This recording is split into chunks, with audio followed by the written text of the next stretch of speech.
చాలా చాలా సంతోషం. పేదవాడికి పట్టెడు అన్నం పెట్టాలి అనే మరి పెద్ద ఆయన సంకల్పం ఏదైతే ఉందో దానికి అనుగుణంగా చంద్రబాబు నాయుడు గారు అన్నమాట ప్రకారం స్టార్ట్ చేయటం, మా రిక్వెస్ట్ మేరకు నా నియోజకవర్గానికి 2 చోట్ల ఈ క్యాంటీన్ ఇవ్వటం, మేము కూడా గతంలో సూచించినట్టుగా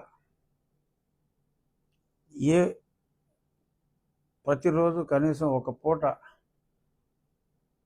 వారి తల్లిదండ్రుల పేరు మీద కానీ, వారి వివాహ వార్షికోత్సవం కావచ్చు, పుట్టినరోజు కావచ్చు, ఏదో ఒక రోజు ఒక మీల్ని, అయితే లంచ్ లేకపోతే డిన్నర్, ఏదో ఒక మీల్ని ప్రతి ఒక్కళ్ళు అడాప్ట్ చేసుకోవాలని చెప్పి ఆల్రెడీ మేము చెప్పడం జరిగింది. డెఫినెట్గా వీఆర్ ఎక్స్పెక్టింగ్ హ్యూజ్ రెస్పాన్స్. నా నియోజకవర్గమే కాదు, చాలా చోట్ల కూడా ఎంతోమంది, ఎస్పెషల్లీ విదేశాల్లో ఉన్న వాళ్ళకి మరి వాళ్ళ తల్లిదండ్రుల పేరు మీద ఇటువంటి కార్యక్రమం, వారు తల్లిదండ్రులు పుట్టినరోజు కావచ్చు, ఒకవేళ వారు ఈ లోకాన్ని విడిచి వెళ్ళిపోతే అక్కడ మరి కర్మ చేసినా కూడా మరి ఇంట్లో సరే పూజారి లేకపోతే కనీసం సీడీ పెట్టుకుని కర్మ చేసినా మరి 10 మందిని పిలిస్తే వచ్చే పరిస్థితి లేదు అక్కడ. సో వారి ఆత్మశాంతికి ఇక్కడ వారి పట్టణంలో లేకపోవచ్చు, లేదంటే వారి మండలంలోనూ వారు నివసించిన ప్రదేశంలోనూ ఎక్కడో దగ్గర వారి పేరిట ఒక మీల్, ఒక పూట, లేదు స్తోమత బాగుంది ఆ రోజు లంచ్ డిన్నర్ కూడా స్పాన్సర్ చేస్తే, రాష్ట్ర ప్రభుత్వం ఇవాళ ఆర్థికంగా మరి ఎంతో కష్టాల్లో ఉంది. మరి ఉక్కిరి బిక్కిరి చింపిన విస్తరలా చేశారు గత పాలకులు. సో కాబట్టి ఎవ్రీ రూపీ కౌంట్స్. ఎంత ఆర్థికంగా ఎంత టైట్గా ఉన్నా కూడా ఇచ్చిన మాట నిలబెట్టుకునే కార్యక్రమంలో భాగంగా మరి అన్నదానికన్నా ఎక్కువ క్యాంటీన్లు, ఇప్పుడు ఇలా నాకు 2 ఎక్స్ట్రా ఇచ్చినట్టు ఎక్కువ క్యాంటీన్లు కూడా ఇస్తున్నారు. ఇదంతా ఎన్టీఆర్ గారి స్ఫూర్తితో. మరి దానికి ప్రతి ఒక్కరిలో కూడా మనం ముందుకు రావాల్సిన అవసరం ఉంది. కుదిరితే ప్రజల చేత నడపబడే కార్యక్రమంలాగా ఇది రాబోయే కొద్ది నెలల్లో మారితే ఇంకా బాగుంటుంది. మన మానవత్వాన్ని మనం చాటుకున్నట్టు ఉంటుంది.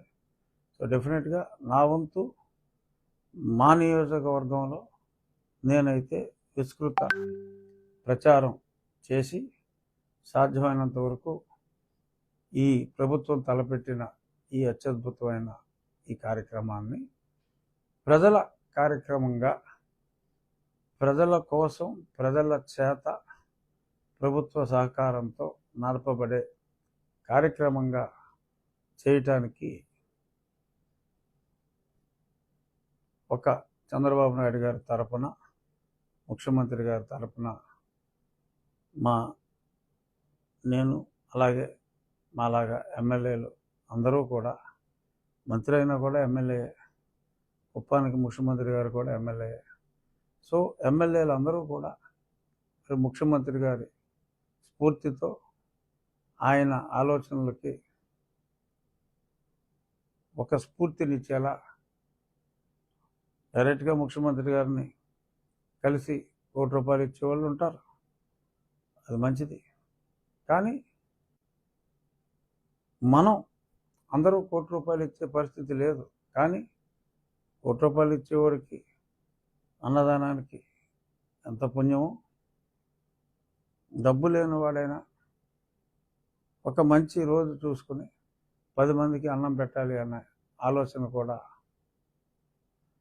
అంతే పుణ్యం, అంతే స్ఫూర్తిదాయకం. పిండి కొద్దీ రొట్టె.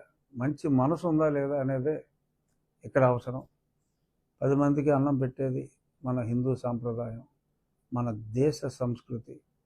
హిందూ సాంప్రదాయమే కాదు, ఈవెన్ మీరు ఇస్లాం తీసుకున్నా కూడా వాళ్ళ పండగ రోజుల్లో 10 మందికి భోజనం పెట్టిన తర్వాతే ముస్లిం అతను భోజనం చేస్తాడు.